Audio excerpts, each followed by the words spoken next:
ফিজিক্সে যা কিছু আমরা মেজার করি তাকে বলি ফিজিক্যাল কোয়ান্টিটি। যেমন আমার হাতে থাকা পেন, এর লেন্থ আমরা মেজার করতে পারি। সে এর লেন্থ কত? 8 সেন্টিমিটার।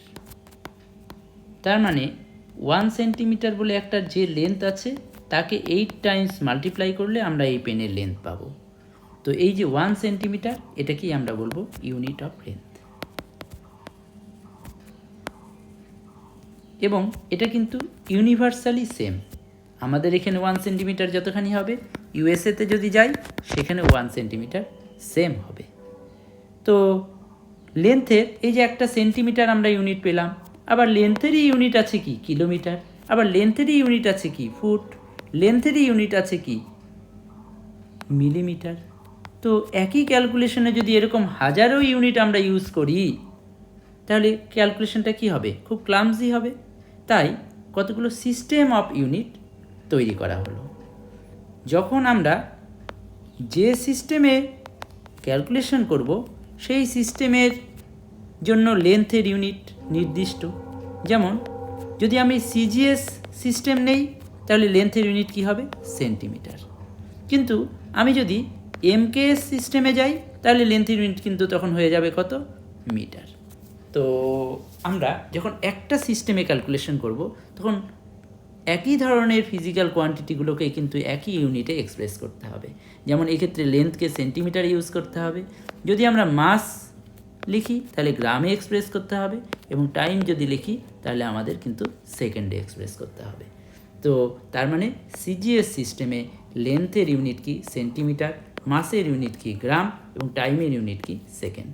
কিন্তু এমকেএস সিস্টেম যদি নেই তাহলে লেন্থের ইউনিট কি মিটার, মাসের ইউনিট কি কেজি, কিন্তু টাইমের ইউনিট কি হবে সেকেন্ড। আর যদি এফপিএস সিস্টেম নেই সেই ক্ষেত্রে কিন্তু লেন্থের ইউনিট হবে ফুট, মাসের ইউনিট হবে কি পাউন্ডাল, এবং টাইম এক্ষেত্রেও সেকেন্ড।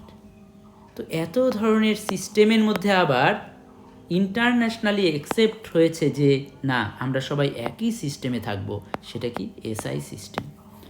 তোমরা অঙ্ক করার সময় কখনো সিজিএস সিস্টেমে করতে পারো সুবিধা যখন থাকবে, কিন্তু বেশিরভাগ ক্ষেত্রে এসআই সিস্টেমই কিন্তু মোস্টলি অ্যাকসেপ্টেবল। এবং সেই এসআই সিস্টেমে লেন্থকে কী দিয়ে কী এক্সপ্রেস করা হয়? এই একই রকম এমকেএস এবং এসআই একই রকম। এক্ষেত্রে লেন্থের জন্য মিটার, মাসের জন্য কেজি, এবং টাইমের জন্য সেকেন্ড।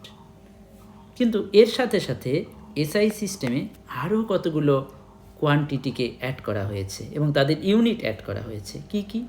যেমন একটা হলো কি টেম্পারেচার। টেম্পারেচারের জন্য এক্ষেত্রে আমরা নিয়েছি কি কেলভিন।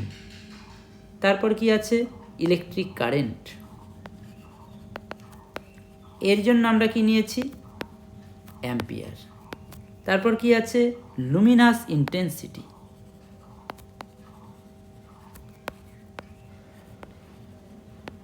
এর জন্য আমরা নিয়েছি ক্যান্ডেলা। এবং আরেকটা কি আছে? Amount of substance.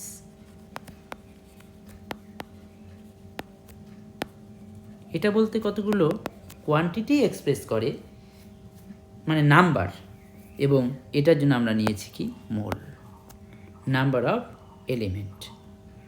তো তাহলে 1, 2, 3, 4, 5, 6 এবং 7, এই 7টা ফিজিক্যাল কোয়ান্টিটির ইউনিটকে কিন্তু কি করা হয়েছে? স্পেসিফিক করা হয়েছে। কিন্তু 7টা তো কোয়ান্টিটি নেই, আরও কোয়ান্টিটি আছে। তাহলে ওই কোয়ান্টিটিগুলো এক্সপ্রেস করা হলো না কেন এখানে? কারণ এই 7টা কোয়ান্টিটি হলো ফান্ডামেন্টাল কোয়ান্টিটি। কিন্তু এই ফান্ডামেন্টাল 7টা কোয়ান্টিটি বাদে বাকি যে কোয়ান্টিটিগুলো আছে সেগুলো কিন্তু ডিরাইভড কোয়ান্টিটি। যেমন সারফেস এরিয়া। আমরা জানি সারফেস এরিয়া মানে কি? একটা রেক্ট্যাঙ্গেলের ক্ষেত্রে লেন্থ ইন্টু ব্রেথ। তো এক্ষেত্রে ধরলাম তার লেন্থ কত? 4 মিটার, ব্রেথ কত? 2 মিটার।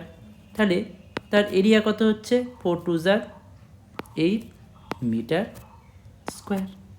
তার মানে লেন্থের ইউনিট মিটার জানি, তাকে দুবার মাল্টিপ্লাই করলেই কি পাচ্ছি আমরা, মিটার স্কোয়ার পাচ্ছি, এবং সেটাই কি সারফেস এরিয়ার ইউনিট। তার মানে ইউনিট অফ সারফেস এরিয়া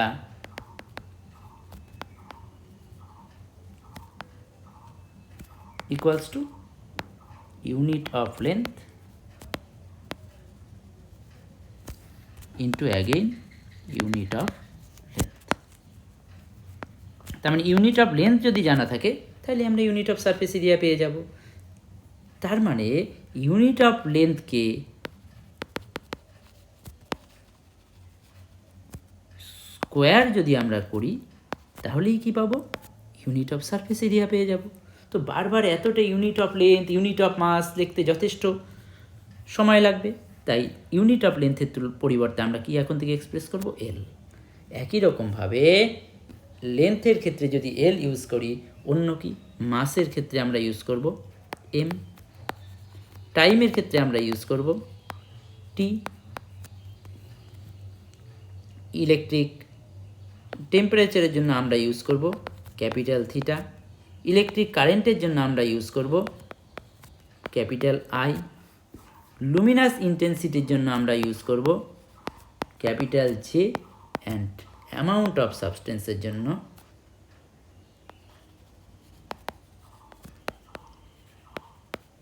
আমরা ইউজ করব ক্যাপিটাল এন।